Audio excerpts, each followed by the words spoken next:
Hello दोस्तों, आप सभी का स्वागत है मेरे यूट्यूब चैनल ड्रीम जॉब के अंदर। इस चैनल पर आपको सबसे पहले जो है वैकेंसी की अपडेट्स मिलती हैं, तो please like share and subscribe my channel.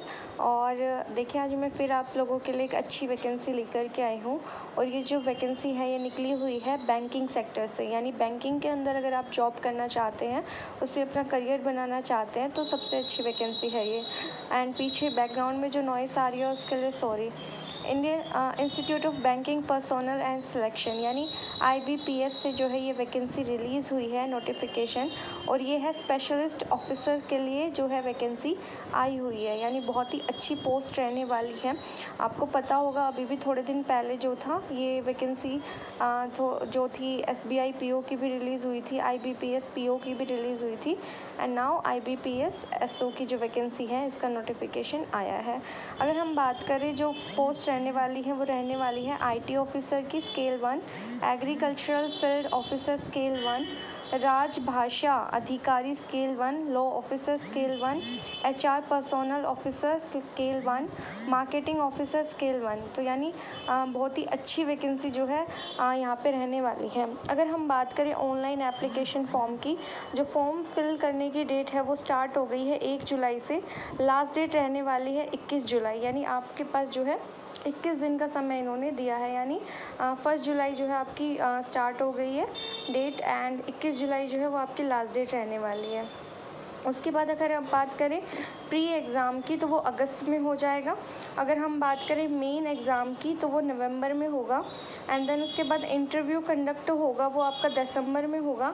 And उसके बाद जो अलॉटमेंट होगी वो जनवरी फरवरी, यानी आप अगली साल तक जो बैंकिंग सेक्टर में अपनी जॉब पाना चाहते हो उनके लिए तो ये बहुत ही अच्छी अपॉर्चुनिटी है, क्योंकि इस साल जो है गवर्नमेंट थोड़ी मेहरबान है और भर भर के वैकेंसी आ रही है हर एक सेक्टर से, चाहे वो टीचिंग का हो या फिर बैंकिंग सेक्टर हो या फिर जो है मिनिस्ट्री की अंदर वेरियस पोस्ट हो, ठीक है, स्कूल के अंदर वैकेंसी हो, टीचिंग नॉन टीचिंग, हर तरीके से जो है गवर्नमेंट इस बार मेहरबान है। और गवर्नमेंट जॉब्स की जो है बहुत ज़्यादा जो है वैकेंसीज़ रिलीज़ हो रही हैं, एंड टाइमली जो है एग्ज़ाम भी कंडक्ट करवाए जा रहे हैं। तो देखिए आगे इसके अंदर कौन कौन से बैंक्स पार्टिसिपेट कर रहे हैं, तो वो हैं bank of Baroda, bank of India, bank of Maharashtra, Canara bank, central bank of India, India bank, Indian overseas bank, Punjab national bank, and बहुत सारे बैंक्स जो हैं इसमें आपके पंजाब एंड सिंध बैंक हो गया, union bank of India, UCO bank, ठीक है, तो UCO बैंक, बहुत सारे जो बैंक है इसमें पार्टिसिपेट कर रहे हैं।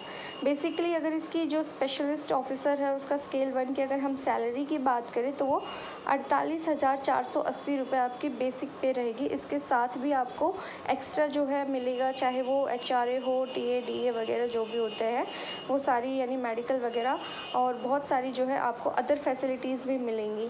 अगर हम बात करें एज रिलैक्सेशन की, तो जो शेड्यूल ट्राइब है या शेड्यूल कास्ट है उनको 5 ईयर्स का एज रिलैक्सेशन दिया गया है। नॉन क्रीमी लेयर को, OBC को जो है वो 3 ईयर्स का है।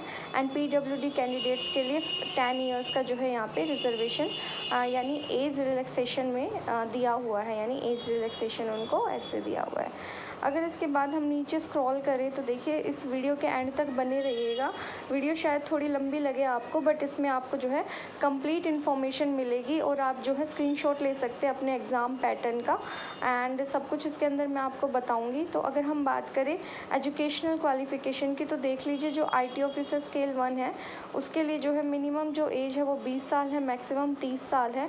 बाकी इसके अंदर दिया हुआ है जो क्वालिफ़िकेशन है, that is 4 years engineering technology degree in computer science, computer application, information technology, electronics and telecommunication, electronics and communication, electronics and instrumentation, या फिर आपकी पोस्ट ग्रेजुएट डिग्री होनी चाहिए इलेक्ट्रॉनिक्स के अंदर, electronics and telecommunication, electronics and communication, electronics and instrumentation, computer science, information technology, computer application, और graduate having passed जो है 9th FACC B लेवल, ठीक है। तो ये जो है अलग अलग पोस्ट के लिए जो है आपकी अलग अलग वैकेंसीज दे रखी है। जैसे कि आप स्क्रीन पर देख रहे हैं, राजभाषा अधिकारी के लिए जो है पोस्ट ग्रेजुएशन डिग्री है Hindi in with English as a subject at the degree level, यानी ग्रेजुएशन लेवल पर जो है आपने सब्जेक्ट पढ़ा हो। Post graduation degree in Sanskrit with English and Hindi as subjects as the degree level, है ना। तो ये सारी जो है लॉ ऑफिसर की भी दे रखी है, यानी LLB जो है उसके लिए आपको चाहिए हुए है ना। एंड एडवोकेट आपने एनरोल किया हो बार काउंसिल में।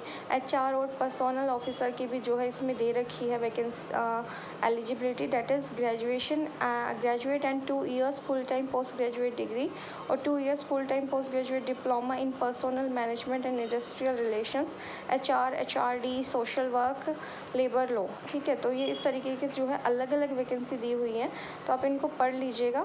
और दूसरा अगर हम बात करें एप्लीकेशन फ़ी की, तो जितने भी SC ST PWD कैंडिडेट्स हैं उन सब की 175 रुपीज़ जो है एप्लीकेशन फ़ीस होने वाली है, यानी 175 रुपये जो है आपके लगने वाले हैं। और बाकी जितने भी हैं इन लोगों को छोड़ दिया जाए तो उनके 750 रुपीज़ उनके लगने वाले हैं, है ना। तो इसके बाद अगर हम बात करें जो टेस्ट होने वाला है, यानी एग्ज़ाम पैटर्न रहने वाला है, तो सबसे पहले देख लेते हैं for the post of law officer and राजभाषा अधिकारी। उसके लिए है आपका इंग्लिश लैंग्वेज रीजनिंग आएगी, 50-50 क्वेश्चन आएंगे, 25 का आएगा, यानी इंग्लिश लैंग्वेज 25 मार्क्स की, रीजनिंग आपकी 50 की। और जो इंग्लिश है वो इंग्लिश मीडियम में ही आएगी, जो रीजनिंग है आपकी हिंदी इंग्लिश दोनों मीडियम में आएंगी। दोनों सब्जेक्ट्स के लिए आपको 40-40 मार्क्स दिए जाएंगे। सेकंड होगा थर्ड पोर्शन इसका general awareness with special reference to banking industry, ये भी 50-50 के होंगे और इंग्लिश विद एंड हिंदी में होगा, 40 मिनट्स का होगा। दूसरी अगर हम बात करें IT officer, agriculture field officer, HR, ठीक है, तो इसके लिए भी जो है आप स्क्रीन पर देख रहे हैं क्लियरली दिया होगा English language reasoning quantitative aptitude, है ना। तो मतलब 150 क्वेश्चन आएंगे 125 नंबर के, 2 घंटे में आपको करने होंगे। मेन एग्जामिनेशन होगा, उसमें आपकी प्रोफेशनल नॉलेज की टेस्टिंग होगी, दैट इज़ 60 क्वेश्चन आएंगे 60 मार्क्स के, इंग्लिश हिंदी मीडियम रहने वाला है और आपको उसके लिए 45 मिनट्स दी जाएगी। तो ये आप देख सकते हैं इसके अंदर क्लियरली, आप स्क्रीनशॉट लेना चाहें तो वो भी ले सकते हैं। नेक्स्ट अगर हम बात करें राजभाषा अधिकारी के लिए, तो उसके लिए भी प्रोफेशनल नॉलेज ऑब्जेक्टिव होगा एंड प्रोफेशनल नॉलेज डिस्क्रिप्टिव होगा। 45 क्वेश्चन मार्क्स आएंगे प्रोफेशनल नॉलेज के लिए, ऑब्जेक्टिव के लिए एंड डिस्क्रिप्टिव के लिए 2 क्वेश्चन आएंगे। मैक्सिमम मार्क्स 60 होगा, हिंदी इंग्लिश मीडियम में होगा एंड 30 मिनट्स जो है दोनों सेक्शंस के लिए आपको मिलेगी, ऑब्जेक्टिव के लिए भी और डिस्क्रिप्टिव के लिए भी। तो देख लीजिए आप, ये जो है एग्ज़ाम पैटर्न आपका रहने वाला है। बेसिकली जो है जल्दी ये प्रोसेस होने वाला है, यानी अगली साल आप लोग हैं जो बैंकिंग सेक्टर में एक परमानेंट जॉब जो आपको मिल सकती है इस एग्ज़ामिनेशन के थ्रू। नेगेटिव मार्किंग है इसके अंदर 0.25 मार्क्स, यानी 1/4 मार्क्स आपके डिडक्ट कर लिए जाएंगे जब आप गलत आंसर देंगे तो। एंड उसके बाद अगर हम बात करें तो आपका ये जो एग्ज़ामिनेशन सेंटर्स हैं ये बताया है, फाइनली आपका इंटरव्यू कंडक्ट किया जाएगा एंड देन उसके बाद आपकी मेरिट लिस्ट है वो तैयार की जाएगी। तो ये सब देख लीजिएगा आप इसके अंदर, ये जो ऑफिशियल नोटिफिकेशन है आप इसको जा कर के इसकी मेन साइट पे ऑफिशियल वेबसाइट पर से जा कर के डाउनलोड कर सकते हैं।